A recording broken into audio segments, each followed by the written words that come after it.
например, что сила и угроза...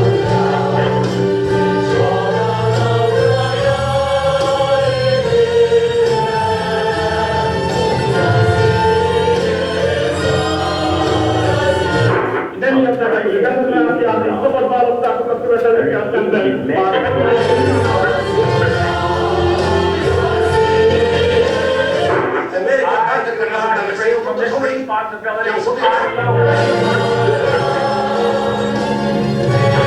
Прежде всего, это относится к ядерному оружию. Но дело не только в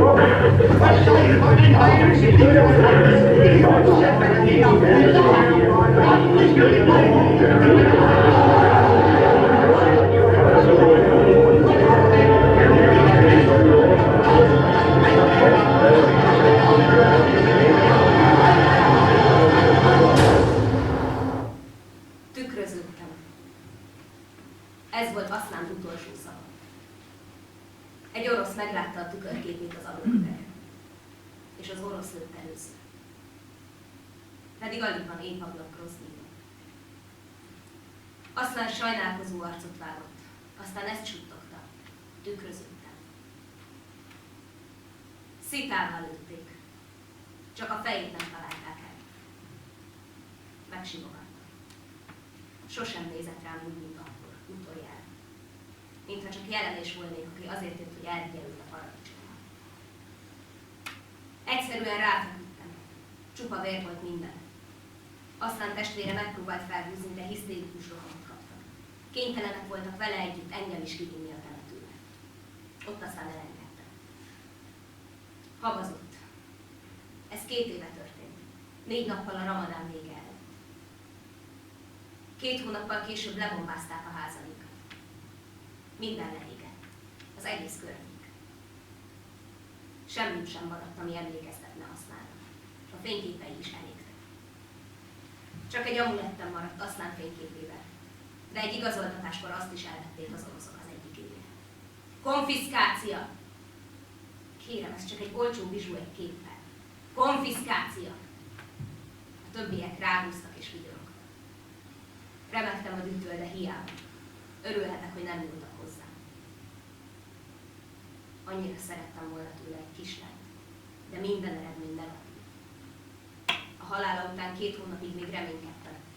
Aztán a 3. hónapban megjött a menstruáció. A combomra csaptam. Negatív. Sok halottat láttam már. De amikor megláttam Aszlánt, ahogy ott feküdt, az kétségbeejtő volt. Akkor lett volt mindennek. Amikor kimentünk Nikolaj elé a Kurszki pályaudvarra, alig ismertek bennünket. Úgy jött felénk a peronon, mint valami kísértet. Majdnem elment mellettünk, de Tánya megállította. Apa, szia! Nem látsz? Hová mész? Kérdezte tőle a lányom. 5 éves volt akkor. 2000 karácsonyának másnapja volt éppen. Szia! Szia! De nem jutott eszébe Tánya neve. Én vagyok a te Tányecskád, mondta neki Tánya segítőkészen. Nikolaj úgy nézett rám, mintha a jegyét akarnám ellenőrizni. Nikolaj, én vagyok az, Tamara. A feleséged, suttogtam. A feleségem, ismételte, mintha új szót tanult volna meg. És akkor kezet fogott velem. Ezután már nem sokszor hallottam beszélni. 16 hónapja helyezték át Dél-Csecsenföldre. Ott van, amióta kitört a második csecsen háború. 16 hónapig csak háború. Napi 24 órában, minden másodpercben. Csak egyszer jött haza, tavaly karácsonyra. Már akkor láttam, hogy nagyon megviseli, hogy nem elég erős hozzá. Akkoriban kezdett inni, de soha nem látott bennünket. Soha. Mindig hangokat hallott. Talán nem is hallott semmit, de mindig fülelt. Néha megszakította a társalgást is. Csendesen csak annyit mondott, css, és hallgatózott. De mit tehettem volna? Tudtam, semmi értelme beszélni róla. Tudtam, hogy időre van szüksége. Csak azt nem tudtam, nekem lesz elég erőm ahhoz, hogy kivárjam azt az időt. Aszlán legidősebb bátyjához és annak családjához kellett költözni. Fásult lettem, üres. Kedvtelen. Elhanyagoltam a rituális mosakodást és az imákat. 3 hónappal később egyik nap elmentem kenyérért, és amikor hazaértem, zárva találtam az ajtót. Egyszerűen kizárva. Pincékben kerestem menedéket a bombák előtt. Szabad préda voltam. Sokakat megerőszakoltak vagy lelőttek éjszakánként. Nekem szerencsém volt. 11 hónappal később összefutottam Szelával a Pobjéki sugárúton. Először nem ismert meg, annyira fásultan, kifejezéstelen arccal mentem el mellette. Aztán megfordult és ezt mondta. Allahu Akbar, Zura, végre megvan. Szela a legjobb barátnőm. A férjét a nász éjszakáiból lőtték el. Mindenütt keresett már. Most a függetlenségi harc a legfontosabb, mondta. Nincs már férjed, nincs gyereket, semmi vesztenivalód. Elvitt Movszár Barejevhez. Oleg, a férjem, csak egyszer járt Groznyban, üzleti úton. Autóval ment egészen odáig. Aggódtam, mert éppen akkor zajlott az a váltságdíj. 1998 végén Arbi Barejev elrabolta egy brit telefontársaság 4 mérnökét. Barejev híres csecsen vezér, aki az iszlám hadsereg élén mindenütt harcolt a csapatainkkal, ahol csak tehette. Amikor Oleg ott járt, a telefontársaság épp bejelentette, hogy nem hajlandó kifizetni a váltságdíjat. Hazafelé alig egy mérfölddel előtte katonai konvoj haladt. A konvoj hirtelen megállt. Egy férfi szállt ki a fekete jeepből. Oleg biztos benne, hogy Arbi Barejev volt az. 2 emberre letett valamit az országútra, aztán továbbhajtottak.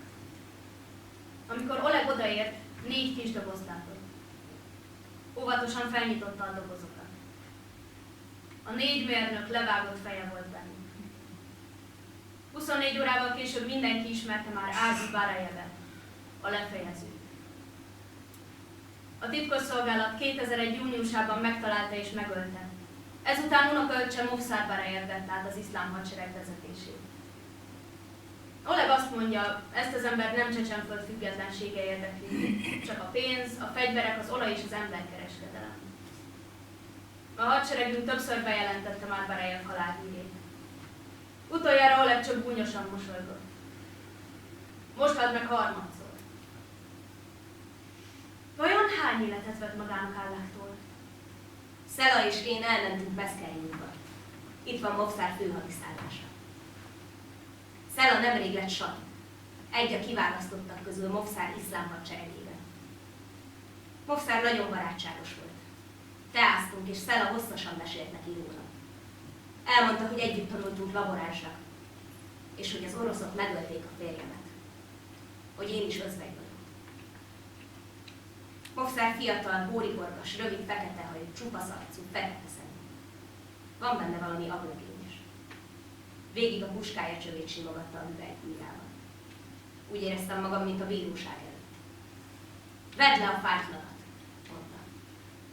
Azt hittem, rosszul hallok. Soha senki nem kérte tőlem, hogy vegyem le a fájtladat, csak a férjem. De Szela bólintott, úgyhogy levettem. Nagyon lassan. Hihetetlenül kínos volt. Azt mondta, nézzek rá. Csak azok a szúrós szemei. Szelától tudtam, hogy Movszár még nőtlen. Egészen közel jött hozzám. Mennyire vagy erős? Kérdezte. Movszár és én egykorúak vagyunk, és mindketten Alkánkalában születtünk. Azt hiszem, különösen szeretett engem, kezdettől fogva. Elküldött Samil kiképző táborába. Samil nemrég létrehozta a fekete özvegyek különítményét. 3 hónap alatt lehet valakiből Szmertika. Öngyilkos merénylő. Nikolaj tavaly nyári halála után 1 évig nem voltam senkivel. De a hazatérése után, a halála előtti utolsó fél évben már vele sem voltam. Mondhatnám, hogy az ágyban tartott pisztolya miatt, de nem egészen erről van szó. Az egyik éjjel megsimogattam, de annyira elkezdett sírni, hogy azt gondoltam, sosem fog megnyugodni. 1999 karácsonyán voltunk együtt utoljára. Azóta elhervadtam. Kiszáradtam. Mindig csak csoki krémes palacsintát sütöttem. Már Tánya sem bírt ránézni többé, pedig imádja az édességet. Jaj, anya, már megint ez az undorító palacsinta, mondta mindig. 4 hónapja buliztam először Nikolaj halála óta. Kerti parti volt a kórházban. Belgyógyász vagyok az Kifosovszky intézetben. A partin Alina, egy lett kolléganő megadta Valentin számát. Próbált ki, csodálatos, biztatott. Igaza volt. Még aznap este fölhívtam, tök részegen. Megkérdezte, van-e így értelme, szerinte kár lenne a pénzért. A kutatás áldozatokkal jár, jelentettem ki. Na gyerünk! Valentin józanra baszott. Fantasztikus volt. Özvegyeket vigasztalt pénzért. 1 hónapig kurtam vele, mindig csukott szemmel. És közben Nikolájra gondoltam. De amikor megrémültem attól, hogy mindjárt elherdálom az összes pénzt, amit Nikolaj ránk hagyott, inkább elfogadtam Piotr közeledését. Piotr az ápolóm. Kedves. 3 hónapja jöttünk össze. Észszerűbb is volt így. Hogy magyaráztam volna meg később Tányának. Sosem izzadtam annyit, mint az alatt a 3 hónap alatt. Minden nap 1000 fekvőtámaszt, 1000 húzóckodást és 1000 bukolást csináltam. Megtanultam jeepet, motort, teherautót és tankot vezetni. Bármiből tudom bombát készíteni. Salétromból vagy lőporból, benzinből, alkoholból vagy műanyagból. Egy este Samil és Movszár előállt a Nordost tervvel. Egyenesen Moszkvába megyünk, kiáltotta Movszár. Kényszeríteni fogjuk Putyint, hogy fejezze be a háborút. Eleinte a 42. utca című musical is szóba jött, de a Dubrovka színház minden szempontból jobbnak tűnt. A Nordostot játszották. Ráadásul a Nordost az első eredeti orosz musical. Az orosz diktatúra hazafias idealizálása, mondta Movszár. Kaira, egy másik sahid, több lakást is bérelt nekünk a Dubrovka egyik mellékutcájában. Itt készítettük elő az akciót. Sokáig spóroltam a jegyekre. Sokáig. Egy szállítmányozási céggel dolgozom a könyvelésen. Minden hónapban félreteszek egy kis pénzt. Az első spórolt pénzemből Majának vettem jegyet. A lányom 9 éves. Táncos nő akar lenni. 1 éve, amióta elkezdték játszani a Nordostot, az volt az álma, hogy egyszer megnézhessem. Aztán vettem még egy jegyet Ludmillának, a nagyobbik lányomnak is, de őt nem érdekelte. 16 éves, autószerelőnek tanul. Jó, akkor Olegé lesz a harmadik. Mindketten imádjuk a musicaleket. Ha a tévében musicalt adnak, mindig megnézzük. A musicalekben legalább még mindig tökéletes a világ. Tehát 3 jegyet vettem. 12. sor darabja 3000 rubel. Összesen 9000. Ez sok pénz. Oleg és én együtt havonta nem egészen 22 000 keresünk. Lelkiismeret furdalásom volt, amikor megvettem a jegyeket a Puskin téren. De majáért volt az egész. Ugrált örömében, mikor meglátta a jegyeket, mondtam Olegnek. Mama, ez nem ugrás, hanem szoté, javított ki Maja. Előző este 4-esben ültünk a konyhaasztal körül. Pirogot ettünk, kártyáztunk. Miután lefeküdtek a gyerekek, kinyitottunk egy üveg bort, és Maja meg Ludmilla jövőjéről beszélgettünk. Aztán arról, hogyan találkoztunk, és hogyan kezdtünk el járni. Imádunk erről beszélgetni. Aztán lefeküdtünk. Nem hiszek a véletlenekben. Nem. A dolgoknak úgy kell történniük, ahogyan történnek. Néha másodpercek döntenek a sorsunkról, hogy az ember melyik oldalra kerül. Nemrég vettem 3 jegyet, most szerdára.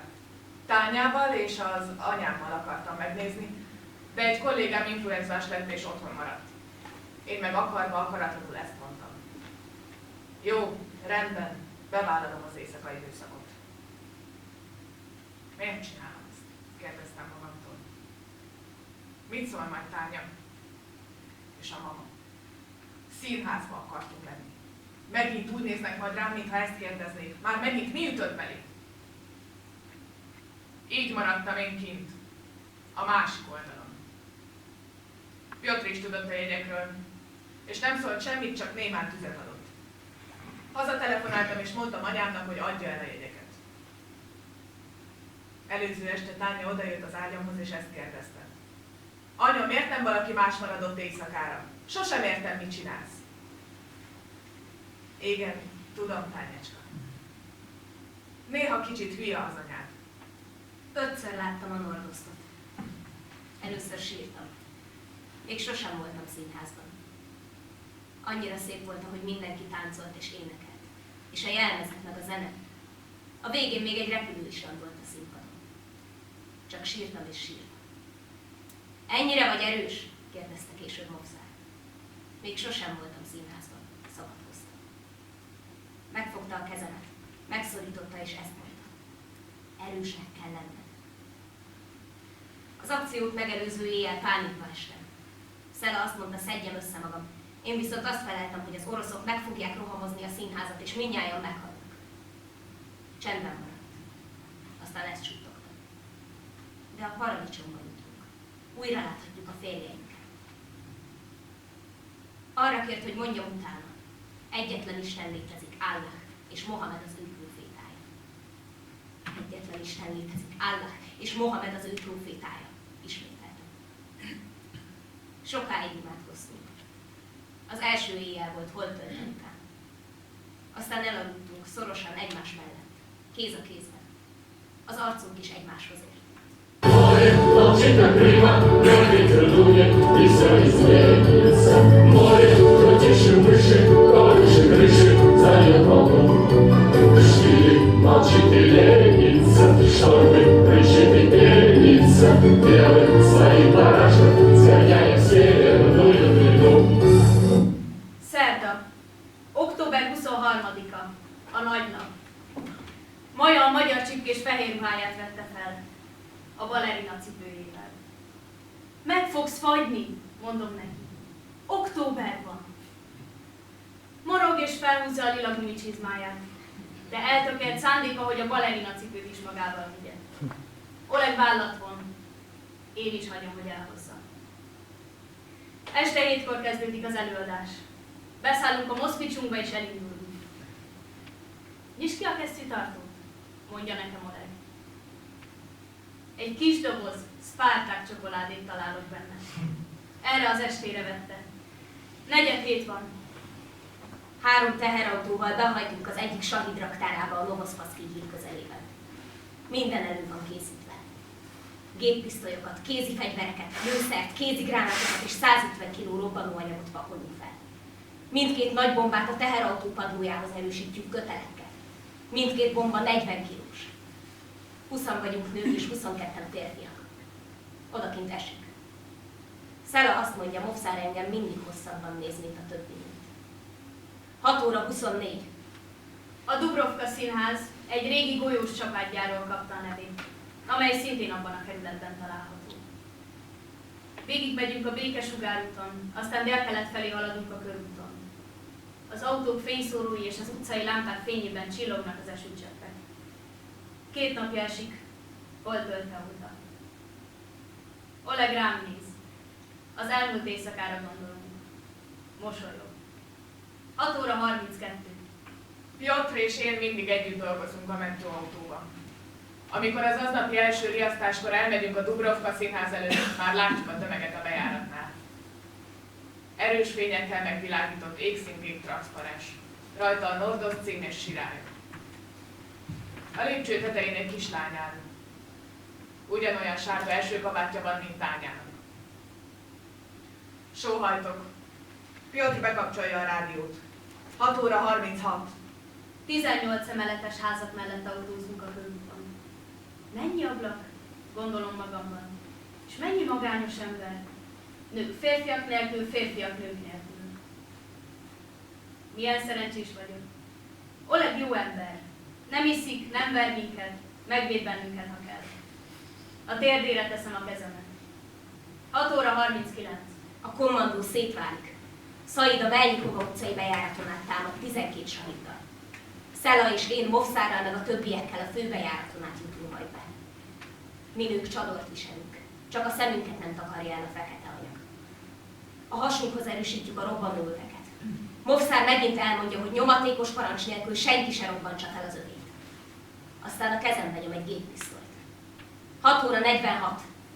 A ruhatárban Maja leveszi a gumicsizmáját és felveszi a balerina cipőjét. A ruhatáros nézi, majd ezt mondja.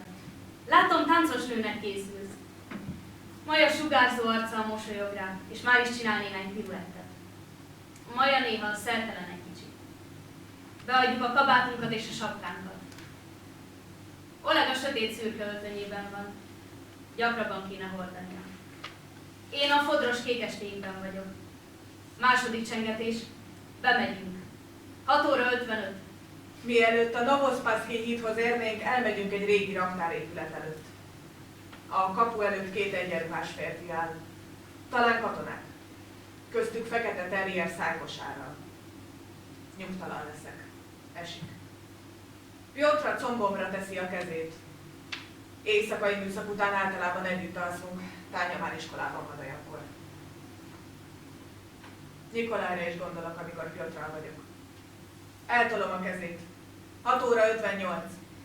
Még egyszer kiszaladok, hogy vegyek egy műsorfizetet. Visszafelé majdnem elbotlom az egyik sorombeli fiatalember lábával. Harmadik csengetés. 7 óra. Megcsörren egy mobiltelefon. Néhányan a fegyverünkhöz kapunk. Mindenki rettentő ideges. Szaid átadja a telefont Movszárnak. Movszár hallgat, bólint és kikapcsolja. Pontosan kezdődött az előadás, mondja teljes nyugalommal.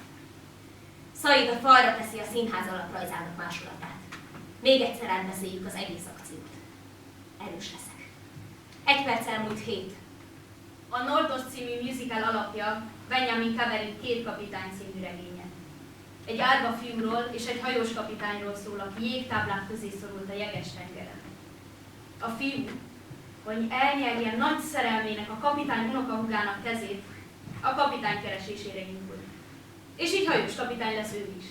3 teherautó 42 sahiddal elhagyja a raktárépületet. A fekete terrier ugat. 8 óra 48. Pontosan 12 perc az út a színházig. Sokszor nem értünk már. Szela és én imádkozunk. Áthajtunk a parkolón, egyenesen a főbejárat lépcsőjéig. Épp vége lett a szünetnek. Kiszállunk a teherautóból, majd kiugrik a szívem. Mindenki Movszárt figyeli. A magasba lendíti, aztán leereszti a kalasnyikovját. 200-szor elpróbáltuk azt, ami most következik. Kommandó egység vagyunk. Egy agy 42 végtaggal. Mindenki pontosan tudja a feladatát, és azt is mit és milyen sorrendben csinálnak a többiek. Támadunk. Az üvegajtón át a foájéba érünk. Ez most nem gyakorlat. Ez élesben megy. Jobb oldal biztosítva, bal oldal biztosítva. Óraműszerű pontossággal zajlik minden. A kezemben a hideg acél. Jó érzés. Most mi támadunk. Most mi vagyunk a gyorsabbak. Most mi vagyunk a meglepetés. A vihar Moszkva fölött. Egyetlen Isten létezik, Allah, és mi vagyunk a prófétái. Géppisztollyal sabban tartunk minden színházi dolgozót. A 4 büfésnőt az előcsarnokban. A 2 biztonsági őrt. 3 baloldali és 3 jobboldali ruhatárost. Kezeket a tarkóra! Én közvetlenül Movszár mellett állok. Érzem az illatát. 3 baloldali és 3 jobboldali egyszedő következik. Ne féljenek! Nem esik bántódásuk, ha mindent úgy csinálnak, ahogy mondunk! Movszár fejbólintással jelez nekem. Jó illata van. 2 férfit találunk a hangosító és világosító helyiségben. Igen, most meglepődtetek. Igen, most féltek. Bent vagyunk. Biztosítjuk a nézőtéri ajtókat. Csak tovább kell mennünk, és már is a színpadajtóhoz érünk. Onnan pedig egyenesen a színpadra. A monitoron a pilóták táncjelenete megy. Mielőtt véget ér, miénk a színház. Most jön a mi előadásunk. A pilóták táncjelenete megy a színpadon. 8 katona énekel és steppel. Második világháborús egyenruhában vannak. Hirtelen modern, terepszínű egyenruhás férfiak lepik el a színpadon. Gondolom magamban, utalás a mikorunkra. Lövés dördül. A zenekar elhallgat. A színpadra hajtják a rabokat. Ők is mai jelmezben vannak, nagyon raffinált. Oleg is elismerően bólint, csak Maja kapaszkodik a kezembe. Milyen jól játszanak, gondolom magamban. Jól emlékszem erre. Mert később szégyeltem magamat, amiért nem jöttem rá korábban, mi is történik. Hogy minden túlságosan valószerű. Minden.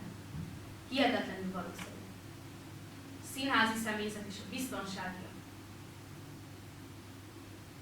színpad elejére, a zenekari árok szélére ültetik őket. Aztán valaki a levegőbe ül. Néhány villanykörte szétdurran a plafonon. Tulajdonképpen csak akkor fogtam fel, hogy mi folyik. Hirtelen észreveszem, hogy minden oldalajtónál ott áll egy fekete fátlas nő. A derekukon robbanlő. Pisztoly is van náluk. A színpadról 10 katona géppisztolyt szegez ránk. Símaszban vannak. 4 férfi, 2 olajos hordóméretű bombát hozva a nézőtérre. Hasonló zajok hallatszanak a folyosókról és az erkéről. Aztán Movsár Barajev lép a színpadra. Egyáltalán nem úgy néz ki, mint aki meghal. Terepszínű egyenruha és fekete símaszk van rajta. Csend lesz. A követelései épp annyira egyszerűek, mint amennyire teljesíthetetlenek. Ha Kreml egy héten belül nem kezdi meg a csapatok kivonását Csecsenföldről, felrobbantjuk magunkat és az egész színházat. Putyin most megmutathatja a világnak, mennyire érdekli az állampolgárai sorsa. Oroszok, a harcosaink készen állnak a halálra. 5 évnyi háború után tudhatjátok, jobban szeretjük a halált, mint ti az életet. Aztán lemegy a színpadról. Oleg azt mondja, leginkább magának. Már megint egy Barajev. Ez nem jó jel. Hallom a hírt a rádióban. Azonnal indulunk a színházhoz 3 autóval. Folyik a víz. Már csak néhány ház többnyire vagyunk. Mélyeket lélegzem. Hideg van. Esik. Majd kiugrik a szívem. A rendőrség kordonnal vette körül az épületet. Megköszönöm Istennek, hogy megszabadított minket ettől a sorscsapástól. A mama eladta a jegyeket. Piotr ad egy törölközőt. Villogó kék fények mindenütt. Megérkeznek a tűzoltók, a Vöröskereszt, a hadsereg, még tankok is. Szükségállapot van a városban. A kórházak 850 sérült fogadására készülnek. Ennyien vannak a színházban. Őrület. Az FSB titkosszolgálat irányítóközpontot létesít a színházzal szemben. Különböző különleges alakulatok jelennek meg. Készenlétbe helyezkednek. Mindenki akcióra kész. Aztán minden elcsendesedik. A főbejáratot bámuljuk. Mindenki a főbejáratot bámulja. Olyan, mint egy autós mozi, gondolom magamban. Tulajdonképpen minden normálisnak tűnik. Kivéve a tilosban parkoló 3 teherautót, meg a ragyogóan bevilágított üres előcsarnokot. Bemutatkozik az FSB egyik embere, bizonyos Sakraszov. Ha bármilyen problémájuk van, hozzám forduljanak először, mondja a titkosszolgálatiak jellegzetes, határozott kedvességével. Nem egyforma színű a 2 szeme. Bizonytalanul elmosolyodom. Aztán felhívom Tányát. Mindig a mama szobájában alszik, amikor éjszakai műszakban vagyok. Nem veszi fel senki. Biztos megint elaludt a mama a tévé előtt. Ne telefonáljanak! Maradjanak a helyükön, takarékoskodjanak az energiájukkal. Ha bármi problémájuk van, emeljék fel a kezüket. Valamelyik sahid majd oda megy és segít, kiáltja az egyik férfi a színpadról. Barajev segítje lehet. 20 öngyilkos merénylő őriz bennünket. Fel alá mászkálnak a sorok közti folyosókon és az ajtók mellett. Vagy fegyverrel a kezükben a falnak támaszkodnak. Úgy figyelnek minket. Mi pedig titokban őket. Fekete özvegyek. Így hívja az újság az öngyilkos merénylőket. Elesett csecsenlázadó feleségeidünk. A legtöbbük nagyon fiatal, 20-25 éves. Milyen az az ember, aki jobban szereti a halált, mint az életet? Aki készen áll a halálra. Akinek semmi vesztenivalója.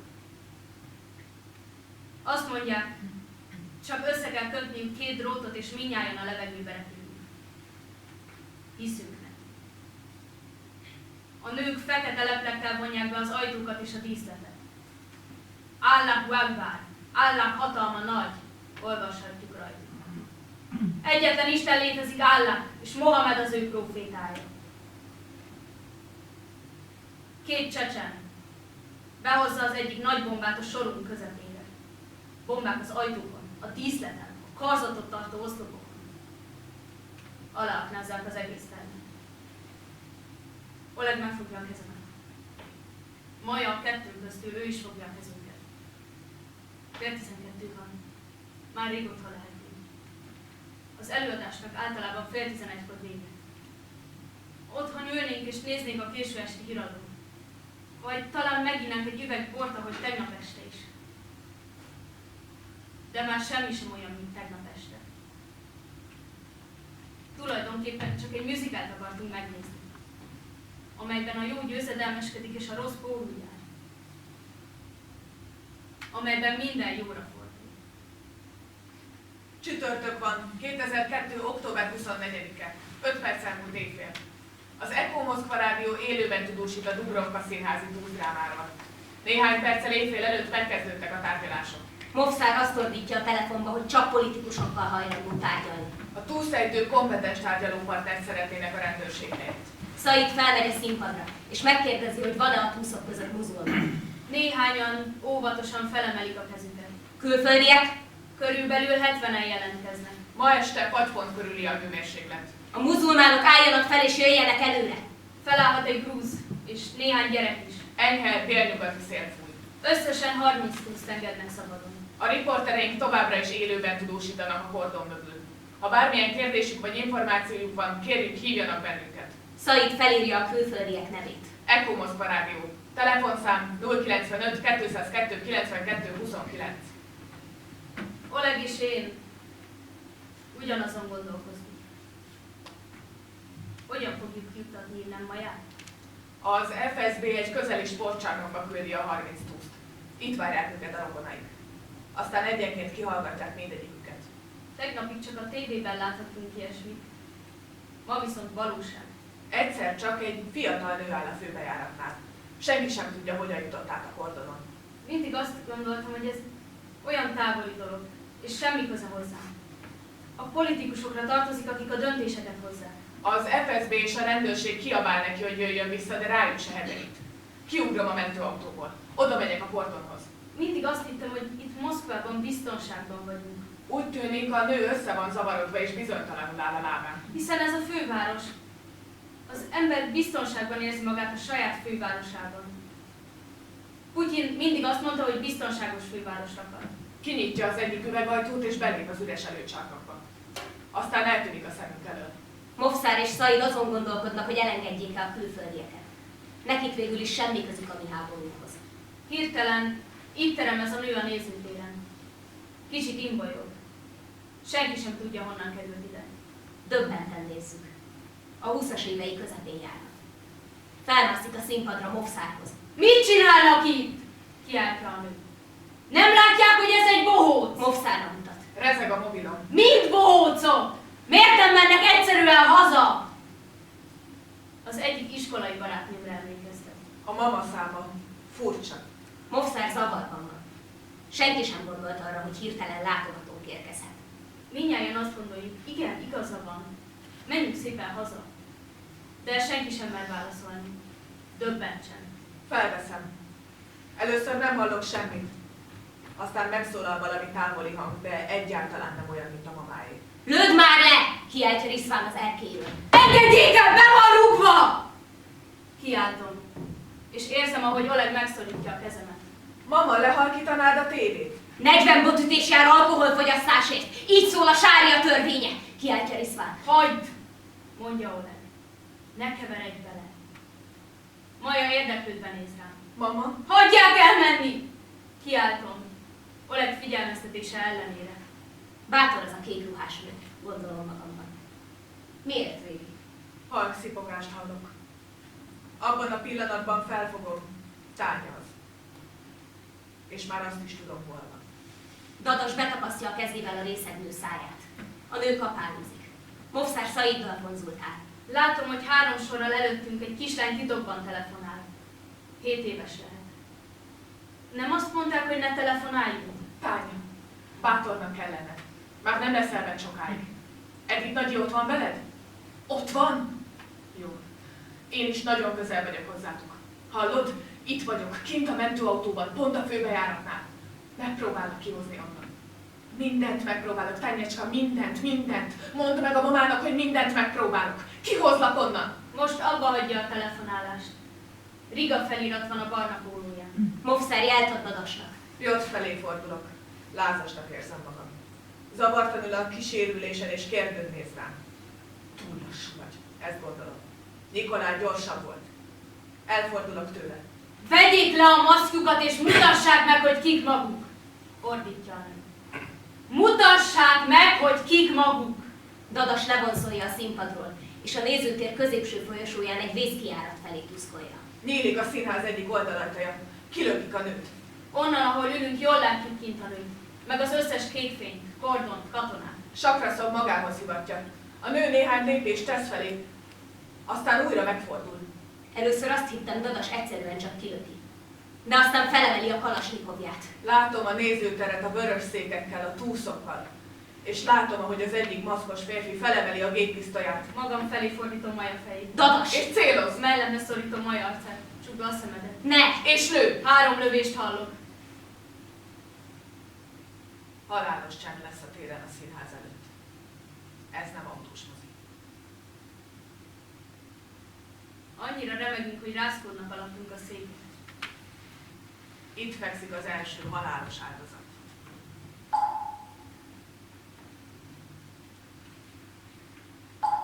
Hogy kerültek ide? Simán átjöttek a határon? Az összes fegyverükkel? Csak úgy besétáltak a színházba? Az ember mindig azt gondolja, hogy biztonságban van. Az otthonában, a metrón, a bevásárlóközpontban vagy a McDonald'sban. De téved.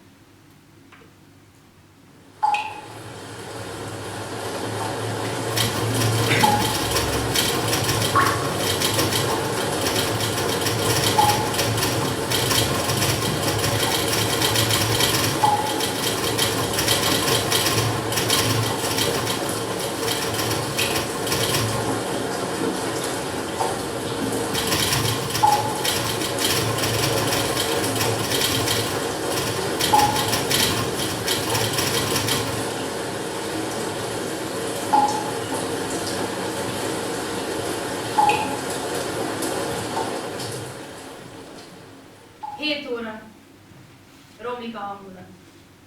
24 órája ülünk a helyünkön. Maja hasa görcsölni kezdett az éjségtől. Csak vizet és édességet kaphatunk a színházi büféből. A fekete özvegyek azt mondják, nem ehetünk semmit, mert ők is böjtölnek. Nem bírok már ülni. Fáj minden porcikám. De nem mászkálhatunk. Csak akkor állhatunk fel, ha engedélyt kapunk rá valamelyik nőtől. A WC-re sem mehetünk. Használjátok a zenekari árkot, mondja Báreje. Megalázom. Beállok a hosszú sorba az első sor előtt. Aztán lemegyek a lépcsőn is. Legugorok. Mindenki láthat és hallhat. Az intim szféra megszűnik. Elviselhetetlen a víz. Az első sorban ülőkről folyik a víz.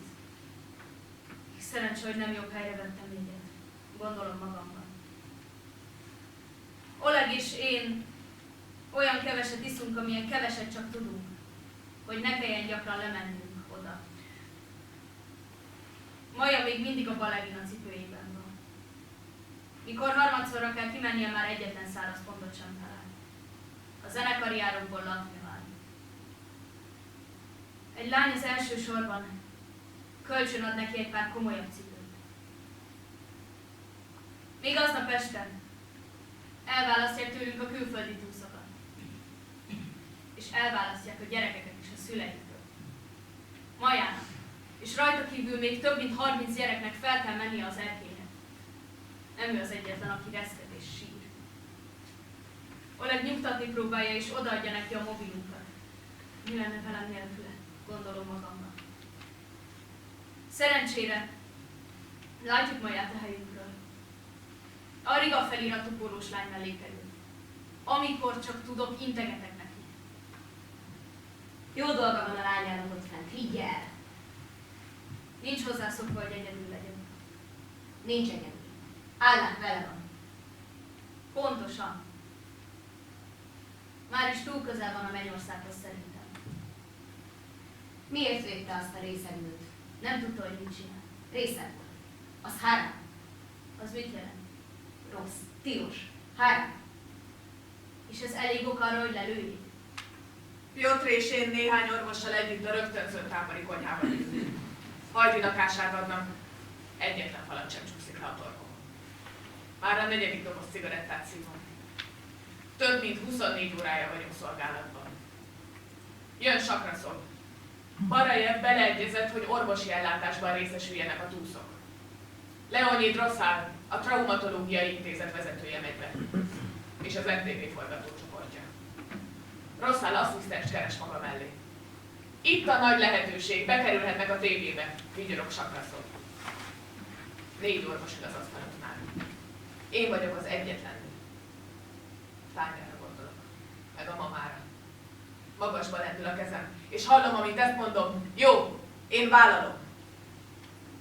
Mondjon egyetlen jó okot, amiért be kellene oda küldenem. Nő vagyok. És lett. És én jelentkeztem először. Megint vigyorog. A szemébe nézek és folytatom.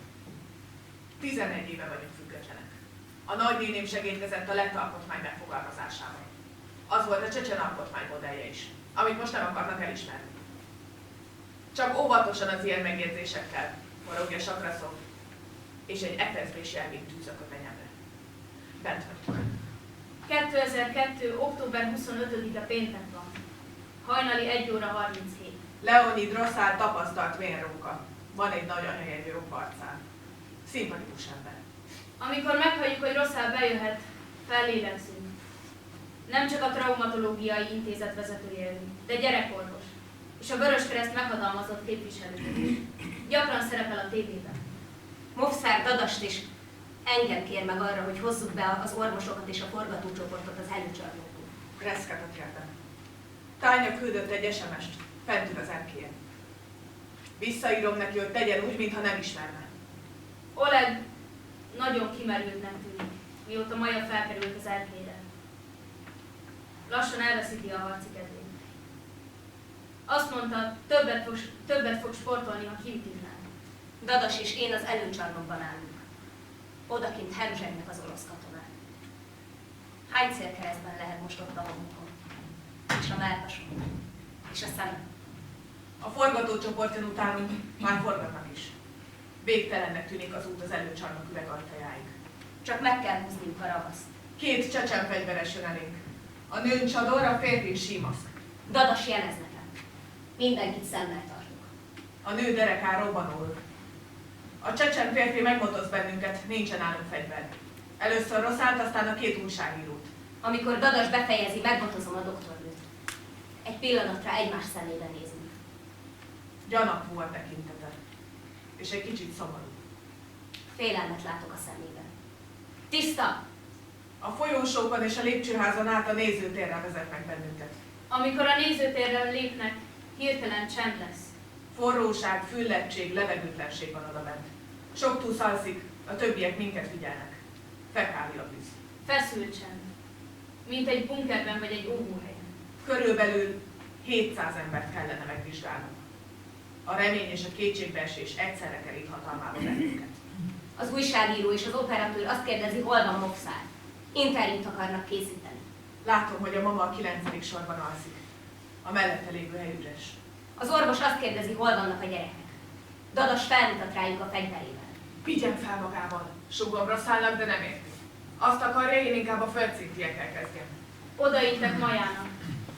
A mellette ülő lánnyal együtt nagyon figyeli az eseményeket. Movszár azt akarja, hogy a konyhában forgassák le az interjút. Nem érti? Ismétlem. Fel akarok menni. A doktornő arra felé mutat, ahol Maja is ül.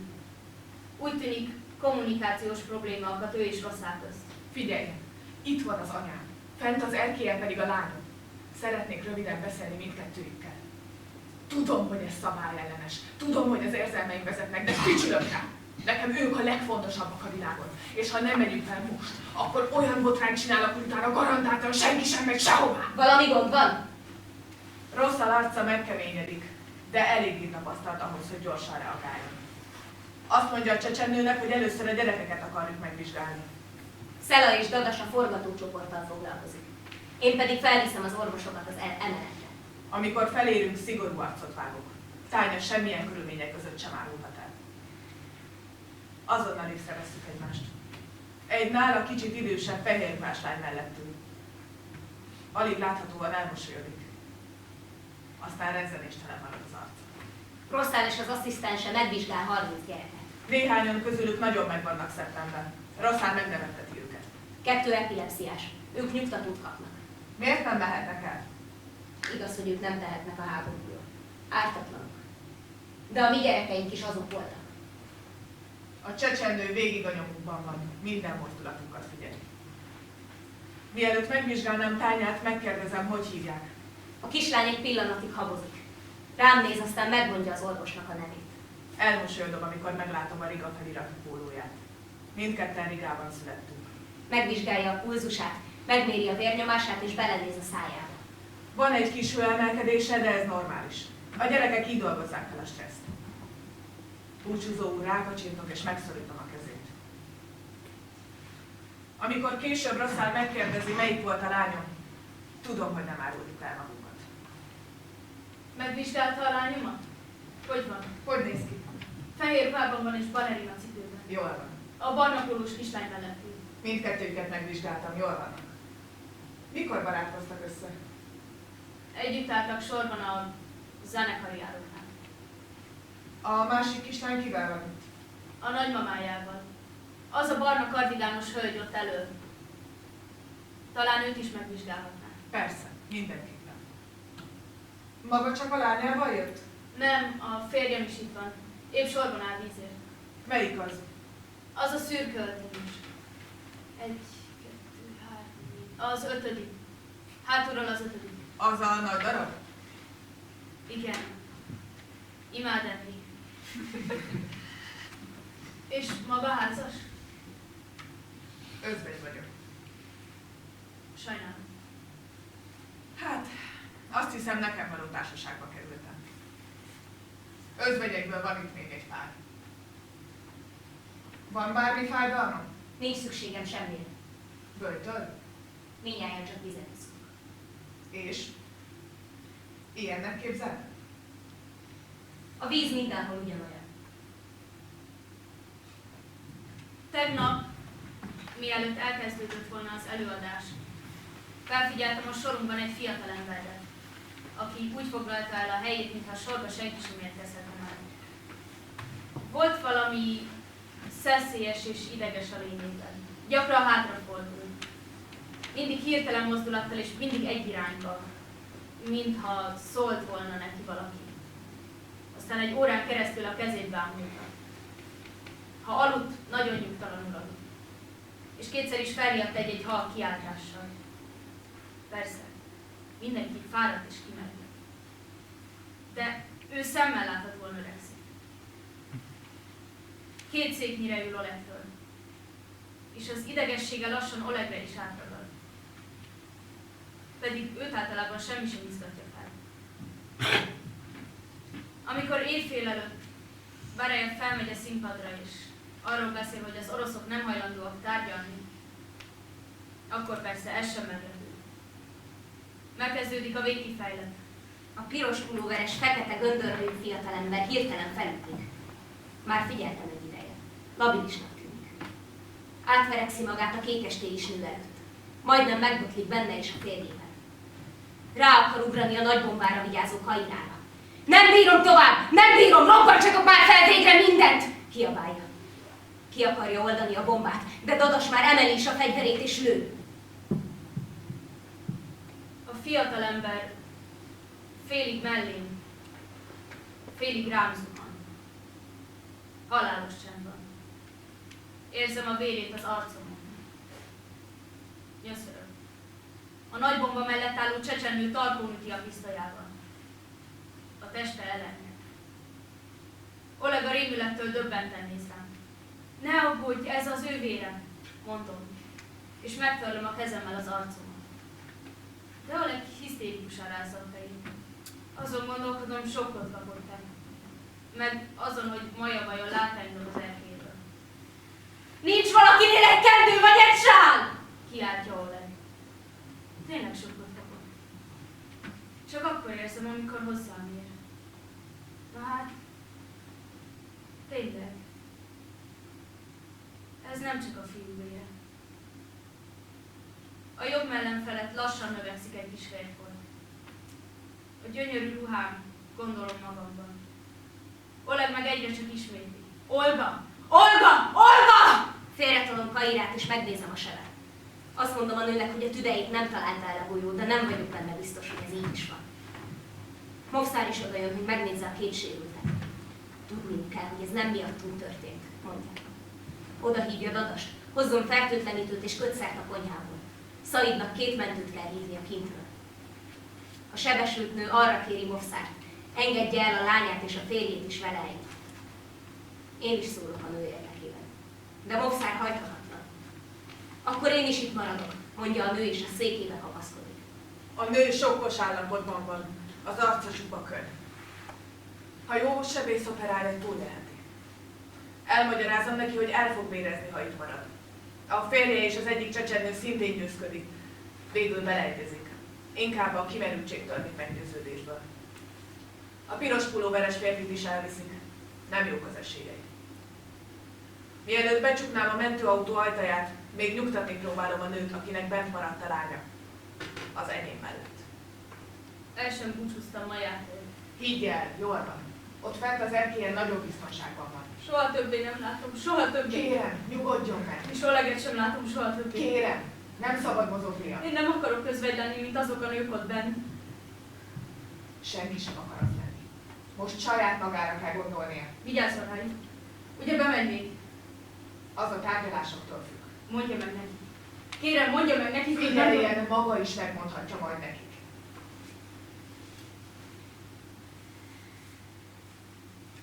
Szerencsés vagyok, hogy itt lehetek ebben a mentőautóban. Hogy átvisznek a kordonon és a tömegen. Olyan emberek között, akik valószínűleg már sohasem láthatják viszont a szeretteiket.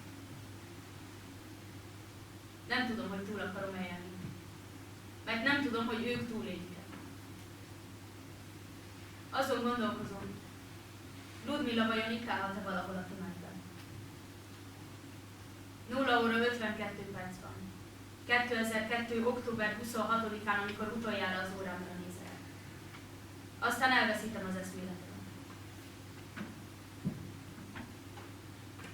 Movszár int, hogy menjek utána az egyik oldalsó helyiségbe. A padlón sporttáska. A táska tele van ruhával. Pólók, farmernadrágok, könnyű kabátok és egy női húz. Nem értem. Csak arra az esetre, ha valami baj történne, mondja Movszár. Félretolja a ruhákat. Alattuk vannak az időzítő szerkezetek. Le akarsz lépni? Azt hittem, kitartunk a végsőig. Ez a feladatunk a függetlenségért, Allahért. Megfogja a kezemet és a szájához a nevét. Rám néz, miközben kezet csókol. Nem húzom el a kezemet. Movszárnak szúrós szava van. Mi lesz Szelával? Kérdezem zavartan. Nők nem jöhetnek. Csak a legfontosabb és csak a férfiak, érted? Fogunk néhány tuszt és kijutunk valahogy. Riszván és Dadas ezen az építkezésen dolgozott 2 hónapig. Van egy alagút. Az 56 órányi izzadság érződik rajta. Nincs erőm ellenkezni. Engedelmeskedem. Gyenge vagyok. Sakra szóval azt mondja, legyünk készenlétben. Rágítok. Piotra kísérülésen alszik. Folyik a nyál a szájából. Bekapcsolom a rádiót. Épp jókor. Egy női túsz beszél a mobiljáról a rádióban. Mi? Mi ez? Sziszegő hang. Szürke füstfelhő. Most elgázosítanak minket. Kérem, vigyenek ki minket innen! Mindjárt felrobbanunk! Ne! Lövések! Lehalkítom a rádiót és figyelek. Most én is hallom a lövéseket. Legyünk készenlétben. Szemét látom. Amikor elindul a gáz a szellőző nyílásokból, megértjük, hogy a tárgyalás csak színjáték volt. Senki sem akarja befejezni a háborút. Senki sem akarja a csecsen autonómiát. Mindenki, aki tárgyalni, mindenki, aki asztalhoz ült velük, csak azért volt itt, hogy időt nyerjenek. Gyorsan kinyitjuk a folyosóra vezető ajtókat. Kilőjük az ablakokat, hogy bejöhessen a levegő. De a gáz nehezebb, mint a levegő, és meg sem moccan. Egyikünk sem tudja, mit tegyen. Eljött az utolsó imánk ideje. Robbantsuk fel az öveinket, vagy a nagy bombákat. Mofszár magához hívja Szaidot, Dadast, Riszvánt és még néhány férfi. Az én nevemet nem kiáltja. Kezében a sportáska. A férfiak elfutnak mellette, ki a teremből. Gázmaszkokat dob nekik. Mofszárra nézek. Velem mi lesz? Vigyél magaddal. Én nem akarok itt meghalni. Mintha csak hallotta volna, mit gondolok. Ez a paradicsom kapuja! Allah, ha kezét nyújtja felétek! Csak egy pillanattal később fogom fel. Itt akarja hagyni a nőket. Tényleg fel akar minket áldozni. Csak használ bennünket. Nem, ez nem ilyen egyszerű. Felemelem a Makarov pisztolyomat és célzok. A halál küszöbén nem Allah és a hittételek járnak az ember eszében. Egyetlen nő sem próbál meg visszatartani. Igen, erős vagyok. Meghúzom a ragaszt. Kővével. Mind a ketten alkák halálon születtünk. Elvétem. Nem lő vissza. Kirohan. Hunyorgok. Kezdek mindenből kettőt látni. Félek, hogy már nem sok esélyem van a gázzal szemben. Mindenki alszik. A sahídok, a túszok, a gyerekek az emeleten. Ott van Szela. A fegyverre leesett a földre. Ott van Kaira a nagy bomba mellett. És ha az egyik túsz megszerzi valamelyik fegyvert és rám lő, vigyáznom kell. Vigyázz, uram, kapaszkodj, tartsd magad. Nem. Ki az? Ott a túloldalon. Egy nő. Nem. A nő megpróbál felállni. Miért nem hatott rá még mindig a gáz? Elindulok felé, de túl lassan. Gyorsabbnak kell lennem. Most meglátod. Emelem a fegyveremet, de túl lassan. Tovább megyek. Már egyenesen áll. A 16. sor közepén. Fenébe, az messze van. Odaérek hozzá. Tarkón ütöm a pisztolyommal. A karomba zuhan. Mi van, ha ő a gyorsabb? Igen. Most már tudom, mit kell tennem. Nagyon egyszerű. Túsznak kell lennem. Ha túl akarom ezt élni, nem lehetek sniper. Mennyi időm maradt vajon? Meglazítom a robbanó nőmet. Nagyon óvatosan. Levetkőztetem a nőt. Szoknya, blúz, harisnya, kombini. Az bizzadságszal. Levetkőzöm. Alsó nemű. Kicserélem az összes ruhámban. Egy örökké valóságig tart, amíg rátekerem a csadot. Felveszem a nyakláncát a kereszttel. Felteszem a derekára a robbanóövet. Bedrótozom és az ölébe fektetem a pisztolyomat. Fekete özvegyet csinálok belőle. Tudom, hogy ezzel halálra ítélem. De életben akarok maradni. Túsz vagyok. Megdörzsölöm az arcomat. A fátyol nélkül mesztelennek érzem magam. Én vagyok az utolsó éber túsz. Egyetlen kiút van számomra. A főbejárat. Halálos csend. Lassan végigmegyek a folyosón. Egy gyors ima. Aztán kilépek az előcsarnokba. Lassan felemelem a kezem. Tántorognom kell, villan át az agyamon. És tántorogni kezdek. Csak úgy finoman, nem nagyon. Hol lehet Mofszár? Ezen gondolkodom. Le fog lőni az utolsó pillanatban, amikor már kint vagyok, mielőtt még elérném a kordot. Jobban szeretem az életet, mint a halált. Suttogom magam. A főbejárat felé tántorogok. Jól csinálom. Reszketek az előköléstől.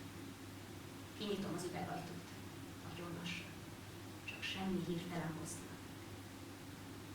Csak ne tükröződjek az ablak vele. Különben úgy járok, mint aztán. Kitántorgok az épületből. Teszek 3 lépést. Már szabad. Milyen jó a levegő. Elállt az eső. Kijött az egyik túsz. Sakraton lassan elindul felé. Állok, ez itt a főnyomozó. A francban nem hat a gáz, suttogja néhány katona. Most mit csináljak? Nézd, Piotr, még ébren van. Tennem kell valamit. Felé tántorgok. Megragadom a gallériát. Erősen kapaszkodom belé. Megőrülök, megölelem, össze-vissza csókolom. Egy idegen ember száját és egész arcát csókolom. Bocsáss meg, Aszlán. Mit csinál? Piotr, adj egy cigarettát. Ha nevemet kérdezi. Kátya! Vágom rá. Mint a lány a musicalben. Tudom, mondja és mosolyog. 2 ujjamat a számba veszem, és ügyentek, hogy hozzá ide. Ott. Integet az a nő. A doktornő az. Igen, oda akarok menni hozzá. Nem láttuk már egymást oda menni? Nem. Én a másik oldalon ültem. Rosszál vizsgáltam. Egyedül volt a színházban? Nem. A családjával? Nem. Munkatársaival? Igen, talán így lehetne mondani. Nagy cég. Van egy nagyon kicsi, maga nem orosz, ugye? Az anyám örmény. A hozzátartozói férje otthon? Nem. Nincs otthon. Nincs. Akkor hol van? Dolgozik? Nem. Már nem. Úgy érti, hogy Igen. Már nem ér. miért? Bent volt magával a színházban is? Igen. Vagyis nem. Meghalt. A háborúban. Megölték. Melyik háborúban? Csecsenföldön? Igen, Groznyban. Tehát maga özvegy. Igen. Olyan ismerős valahogy. Biztos bentről a színházból. És magának van férje? Ő is volt Csecsenföldön. És őt is? Nem, de nagyon megváltoztatta. Nem tudta feldolgozni. Értem. Az alfa különleges alakulat 45 percig vár. Teljesen biztosak akarnak lenni abban, hogy a gáz megteszi hatását, hogy a bentiek közül senki sem tud bombát robbantani. Aztán megrohamozzák az épületet. Enyhe havas eső tompítja a hangokat. Visszafoltott lélegzettel válok. Először nem hallok semmit. Aztán lövéseket. Lehajtom a fejemet. Feszült vagyok, reszkedek. Várom a nagy robbanást. Nem. Persze, mélységesen remélem, hogy nem kerül rá sor, hanem valaki majd azt kiabálja, tiszta a levegő, és végre kihozhatom tányát meg a mamát. Újabb lövéseket. Az alfának ez a jelmondata. Nem rabok kellenek. Végig mennek a sorokon és kivégzik a fekete özvegyeket. Néhányan azt mondják, Barejemet lelőtték, mások, hogy elfogták és kihallgatják. Semmi robbanás. A színház még mindig áll. Végül Sakraszov hangját hallom a megafonból. Minden orvos a főbejárathoz! A katonák kihozzák a túszokat! Kértünk erősítést! Szükség is van rá. Egyelőre csak 5 mentőautó tartózkodik a helyszínen. Egy mentőautóba pedig csak egy sebesült fér. De először meg kell találnom tányát. Oda ment. Felkapom az orvosi táskámat és a színház bejáratához rohanok. Piotra nyomomban. De nem jutunk tovább. Megint Sakraszov áll az utunkba. Túlságosan veszélyes. Kihozzuk a túszokat, itt fogják ellátni őket. Túl sok bent az éles robbanószer. Káosz van és összevisszaság. Versenyfutás az időben. A katonák kicipelik az alvó túszokat. Egyre többet. Némelyiket a vállukon. Van, aki olyan nehéz, hogy 2 katona bírja csak el. Alig van hordágy, úgyhogy a földre fektetik őket. Eszméletlen állapotban, -1 fokban, egy sorba, hanyat. Stabil oldalfekvésbe! Kiabálom. De a katonák nem figyelnek rám. Úgy rohannak vissza újabb túszokért, mint a robotok. Egyre több ember tátorog a színház lépcsőin a havas esőben. Az oldalsó kijáratok mellett is 30-40 estélyruhás ember fekszik. Mind hanyat.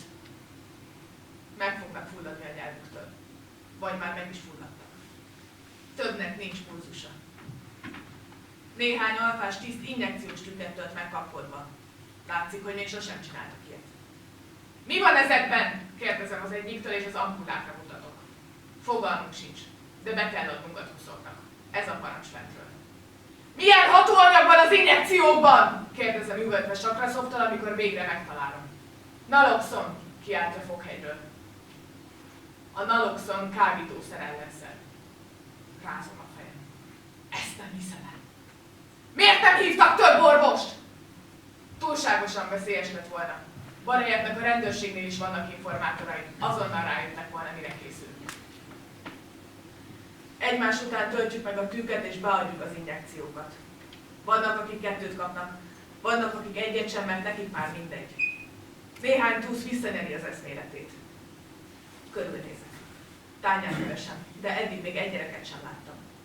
A mamát is keresem, de még ő sincs kint. És a szürke öltönyös férnek sincs nyoma. Ki kell hozni a gyerekeket! Üvöltöm Sakraszovnak. Hol vannak a gyerekek? 3 perc múlva a katonák kihozzák az első gyerekeket. Sakraszov tudja, hogy a halott gyerekek nem tesznek jót a piának. Mindegyiket hozzám hozatja. Ők hamarabb felébrednek, mert az erkélyen valahogy kevesebb gázt lélegeztek be. Végre magamhoz ölelhetem Tányát.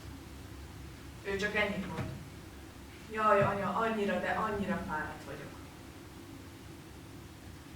Megérkeznek az első orvosok, de nem aneszteziológusok, hanem sebészek.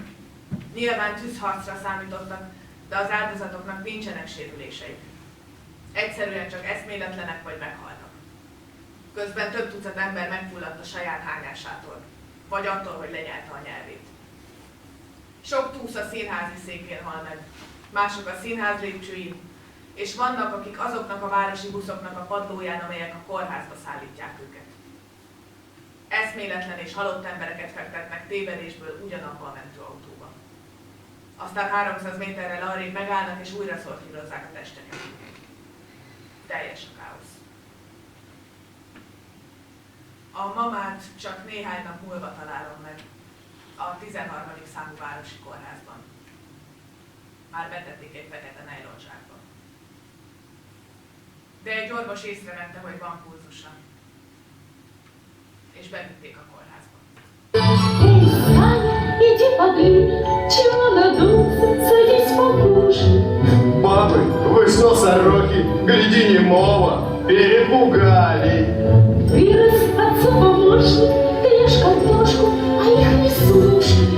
Лучше на всякий случай гуляй пореже за бычагами.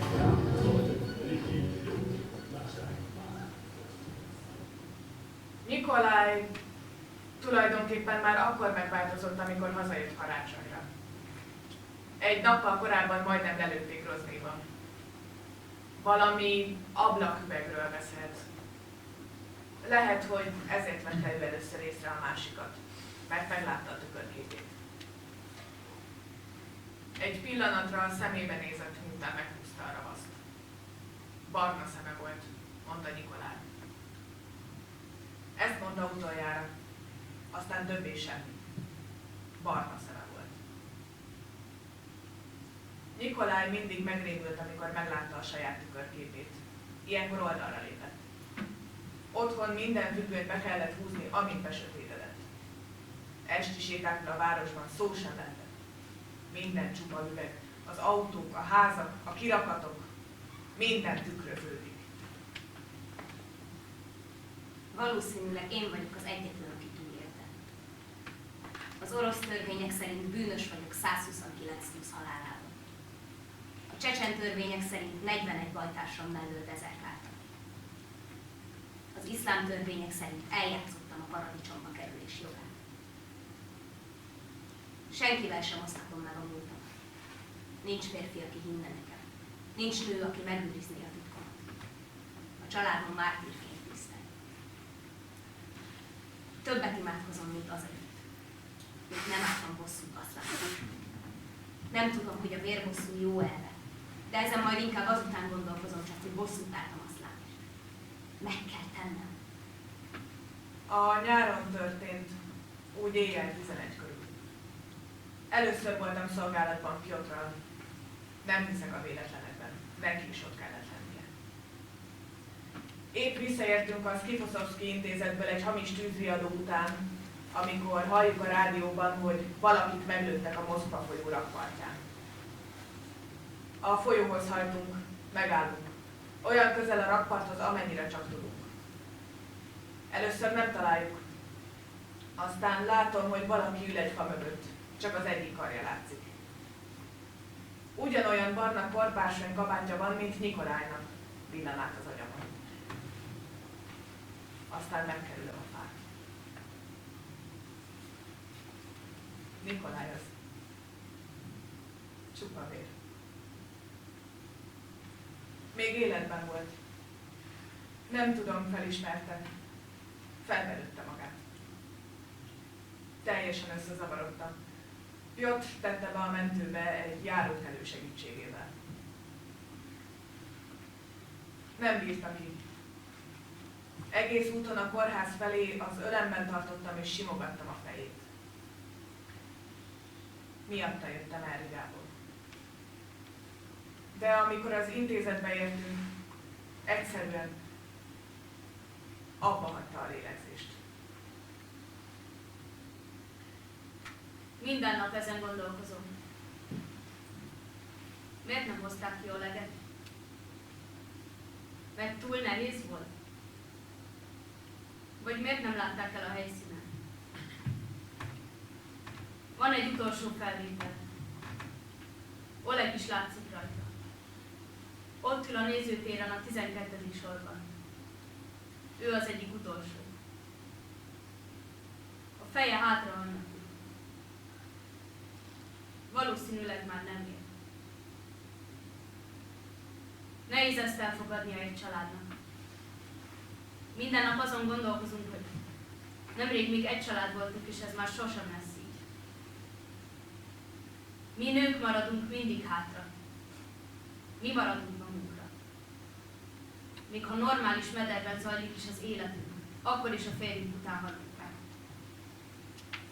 A fekete özvegyek végül mégis bosszút álltak. Sokan lettünk özvegyi aznap éjjel. Gyűlölöm a csecsemőket. Még a gyerekeiket is. De amikor a helyükbe képzelem magamat, megértem és szinte sajnálom őket.